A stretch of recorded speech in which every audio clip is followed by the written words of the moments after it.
Nuwun sewu kepareng Bapak kula matur bilih seserapan wonten ing titi-ari menika badhe enggal kawiwitan.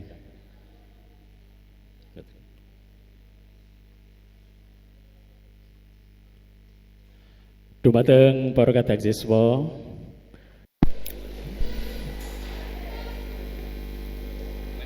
saderipun seserapan kawiwitan sumangga kula panjenengan manungku puja anut sih kapitayan panjenengan sowang-sowang mugi ing pangajap kula panjenengan saged anindaki seserapan Purwa Madya Wasana lulus raharja tinebena ing Sengkala manungku puja kawiwitan.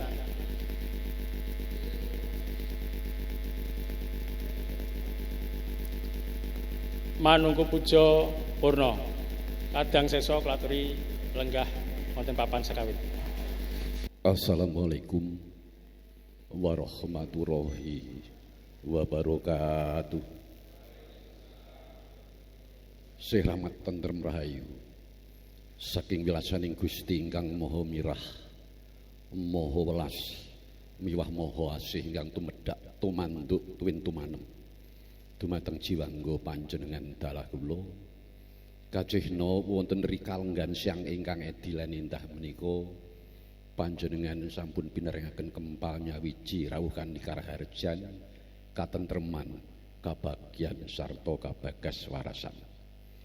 Mugi-mugi sesrepan ing rikalenggan menika panjenengan saestu pirsa cak-cakanipun kados pundi menggaing pasrah sanggan paningset wekdal Sri panganten utawi calon panganten sarimbit badhe kawisuda krama utawi kaijabaken nut satataning agami lan nut satataning negari saha anut adat tata cara Jawi ingkang tansih lumampah wonten ing tlatah Pati mirungganipun pramila kepareng saderengipun panjenengan lelados wonten ing madyaning bebrayan agung saged saestu-estu pirsa awit kadangkala kula tasih mangertosi sampun purna wiyata mugi sampun madeg panata cara menika tasih tumpang suh pramila panjenengan migatosaken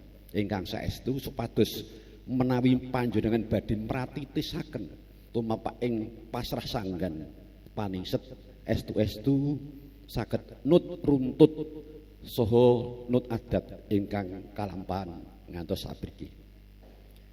Para siswa ingkang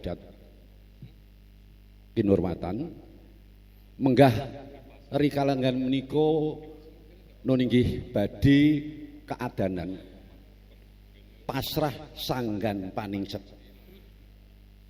Pasrah sanggan paningset menika menawi nut tata cara adat menika kapasrahaken wonten ing dinten malem pasyan utawi malem midodareni. Namung kemawon gandeng sak mangke menika mboten wonten malem midodareni. Ing wasana pasrah sanggan paningset menika kapasrahaken rikala badhe saderengipun ijab utawi wisuda krama. Dados sanggan paningset menika dipun pasrahaken saderengipun calon penganten sarimbit kawisuda krama. Dados mboten wonten malem midodareni.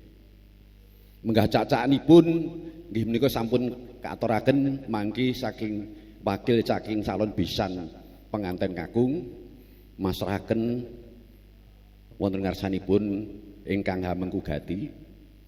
Sasampunipun mangke dipun tampi rajing simbolis utawi paragan masrahaken sanggan paningset menika. Paningset pangiring paningset bakuning paningset menika badhe kapasrahaken. Pramila panjenengan kedah migatosaken saestu ambek bilih mangke sampun lelados wonten madyaning bebrayan agung saestu-estu mboten nglingsemaken. Dados ugi mboten nglingsemaken namanipun permabdani. Pramila nggih kula suwun Bapak tuwin Ibu migatosaken saestu. Nggih, Assalamualaikum warahmatullahi wabarakatuh. Lajeng kemawon nggih. Terus panatacara menika menawi badhe ngayahi jejiban kedah pirsa saestu menapa menapanipun ingkang badhe dipun tindakaken. Nek cara bahasa Indonesia, saat kapan kita harus bagaimana? Siapa melakukan apa? Bagaimana caranya? Ngoten nggih? Saat kapan kita harus bagaimana? Paragonipun sampun jangkep nggih. Nah, menika papan panggenan sampun dipun damel menapa nika? Menapa nika? Dinah. Nggih. Dinahipun menika kangge calon panganten kakung putri sak samunipun mangke bibar. Nggih. Ngaten kemawon. Lajeng ingkang besan rumiyin, besan. Calon besan pundi? Mriki riyin. Mriki riyin. Calon panganten kakung Rama Ibu kalian yang juru pasrah. Ingkang juru pasrah mriki riyin. Ingkang sanesipun menika mapan wonten papan sanes. Monggo calon panganten kakung. Ibunipun panganten kakung juru pasrah, juru pasrah. Salajengipun saking panganten putri menika mriki. Monggo Ibu calon panganten putri ibunipun. Lajeng bapakipun wakilken mriki, wakil calon panganten putri pun damelaken kamaripun pundi nggih? Tasih wonten lebet kamar manten. Keluarga saking panganten kakung, keluarga panganten putri menawi sampun kados ngaten, mangke ingkang bidal saking Jawi menika keluarga kakung. Rawuhipun dipun dherekaken mawi gending Kebugiro, ya Kebugiro.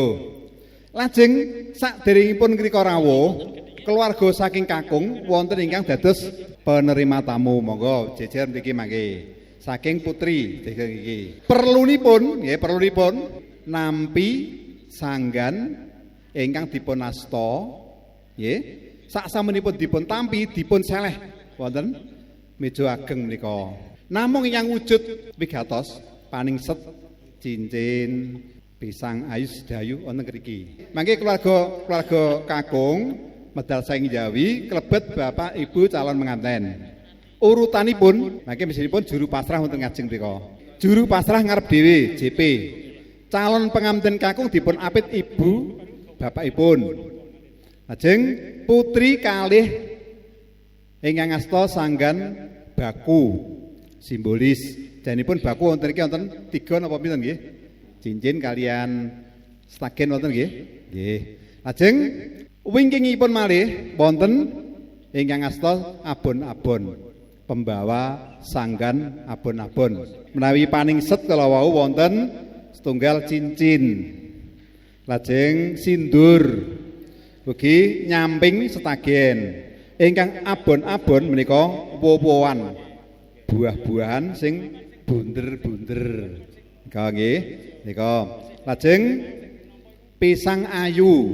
Nanging priyantun Jawi wong Jawa sing diketokke niku malah pisang menika nggih, awit wonten filosofinipun. Salajengipun ugi daharan saking ketan, wonten jadah, lemper, wajik, lapis nggih sawontenipun. Salajengipun pangiring. Lah pangiring menika buah-buahan sanesipun ingkang kasebat ing ngajeng kala wau. Ana pisang ya, pisang sing iki melu pengiring, salak nggih melu pengiring, jeruk-jeruk melu pengiring. Nek wonten bifet, wonten meja kursi menika pangiring. Mobil ya nika nggih. Urutanipun pun cetha nggih, ngajeng piyambak juru pasrah, gurine sing ngasta. Lah panganten diring Bapak Ibu gurine malih, baku gurine malih, abon-abon gurine malih. Pangiring sanesipun ingkang boten ngasta menapa-menapa. Nah, nika keluarga wathah mangke. Cak-cakanipun mangke sedaya menawi menika sampun majeng sing juru pasrah nggih kendel rehning menika cara pati ngendika menika menawi wonten margi nika raosipun kirang sekeca. Nika mangke ingkang saking mriki ngaten juru panampi nika sampun siaga namung salaman kemawon. Nggih dados long tinampinipun mawi basa sasmita basa isyarat halaman ngire lajeng ingkang Bapak Ibu karo calon penganten dipun tampi Bapak kala wau ingkang dipun apit sinten ngapit juru pasrah nggih. Kala wau Bapak Ibu nganten terus niki ngoten nganten putri Ibu Bapak mantanipun putri tasih wonten nglebet panjenengan mangke ngapit ingkang juru tampi. Juru tampi mboten ngendika ning pasrahipun namung nembe wujud basa sasmita. Ajeng salaman dipun dherekaken. Nah, Bapak Ibu putri nyalami Bapak Ibu kakung dipun dherekaken mriki. Oh, mangke nek ampun titi wanti damel aja nganti kliru. Aku ning ndi lah, mbok angger rumah ning kene dhewe mboten pareng. Nggih menika. Kedah dipun dherekaken sak sampunipun lenggah wonten mriki. Lah ngaten lajeng panjenengan lenggah wonten mriki. Ngaten nggih. Nika. Menawi sedaya sampun lajeng uba rampen sanesipun dipun tampi kalian PT-PT kalau penerima tamu. Dipun seleh wonten mrika. Lah caranipun mangke supados boten regudak-reguduk panjenengan saged dipun tata pacak baris ngaten dipun tampake. Mrika wonten ingkang nata 3 napa sekawan priyantun dipun tata. Ingkang dipun tata wonten meja ageng sanesipun ingkang baku. Nggih menika ingkang paningset pisang ayu wonten mriki sanesipun dipun tata wonten mrika. Pirsa nggih? Menawi sedaya sampun lenggah sedaya pambiwara nembe miwiti murwakani atur. Menawi sampun cetha badhe gladi kotor garingan. Sampun kawistara Putra Agung keluarga agung saking temanten kakung kepareng rawuh sumangga dumateng saking Putra Agung calon temanten kakung saking putripun Bapak Sutiknya adalah Ibu Setya ning tias sampun kepareng rawuh sumangga dumateng para among tamu kula aturi siyaga wonten ing wiwaraning wisma bargian tinon saking Mandra Kabiyada ungeli gending Kebo Giro.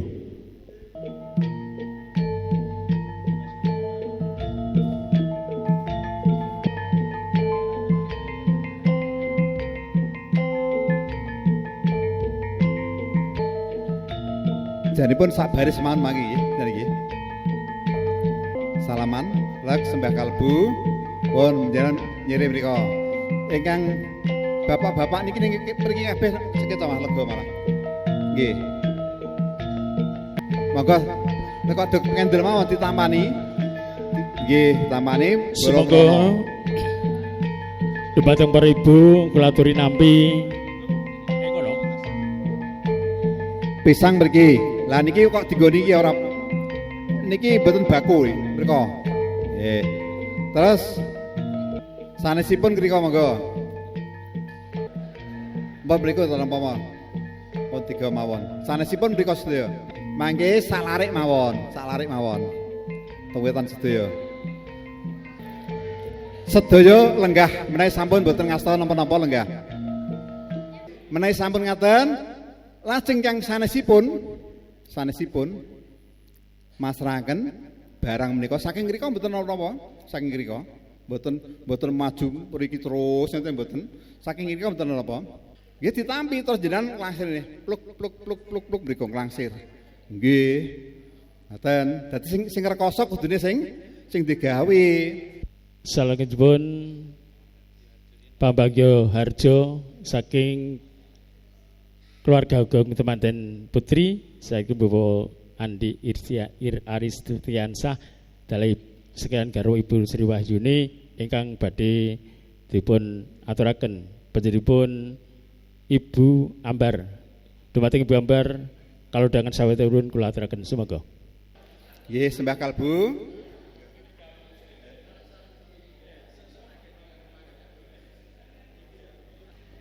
Sasampunipun tata cara atur pambagya pun lajengaken atur pasah paningset saking dipun keluarga agung temanten kakung saking dipun Bapak Sutiknya ingkang badhe dipun aturaken dipun Bapak Masuri. Sumangga mateng Bapak Masuri kepareng kula aturaken sumangga.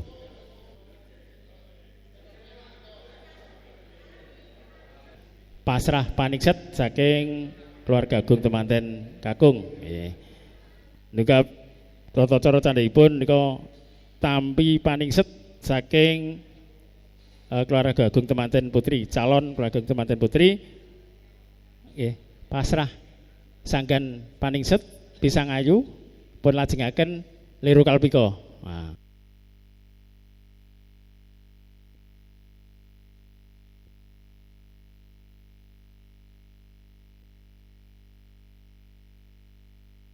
Monggo pengantin putri nembe dipun dherekaken medal.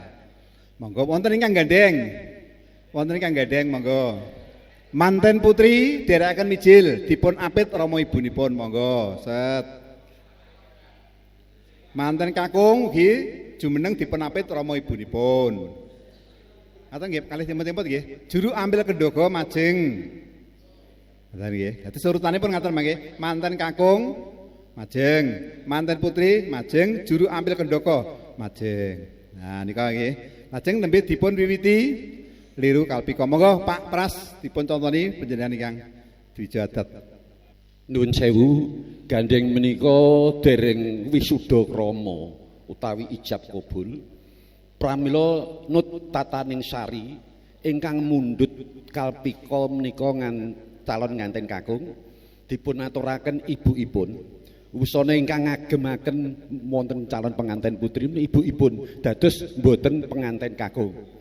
Tumapaing titi laksana tata cara lambang kalpika rukmi. Nah, sumangga ibu calon pengantin kakung mundhut kalpika kaaturaken ibu lajeng kaagemaken wonten racikan manis pengantin putri majeng. Nah, wonten asta sisih kiwa dereng ijab kiwa nggih. Racikan manis sisih kiwa. Ing salajengipun kepareng calon pengantin putri mundhut kalpika rukmi. Menawi nggih Ibu lajeng dipun aturaken ibu dipun agemaken calon pengantin. Monggo napa ibu tetep ibu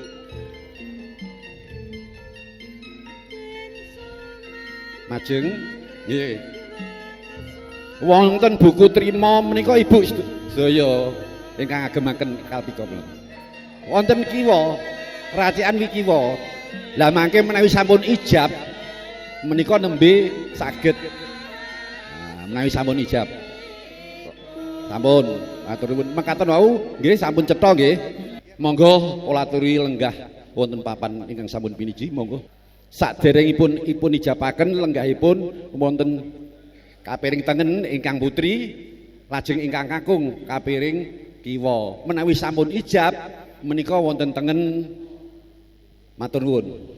Sasampunipun tata cara lung tinampen dilepun lajengaken tata acara ingkang angka 7 inggih menika pandonga tias tunggara pre-memori tata cara pitepangan keluarga. Kakung rumiyin monggo wonten kakung rumiyin. Nah. Assalamualaikum warahmatullahi wabarakatuh. Lajeng saking manten putri ndukap tata cara candhaipun semene nggih selesaiipun pamitan. Assalamualaikum warahmatullahi wabarakatuh. Mekaten tata cara candhaipun nika waluyan. Assalamualaikum warahmatullahi wabarakatuh. Mekaten menggah tata cara paningset. Monggo niku nek sampun dipun tutup bedolipun terus pundi? Bapak Ibu ngriki nggih monggo disusul. Monggo mrika. Ngaten katrangan ing panginten sampun cetha kala nggih.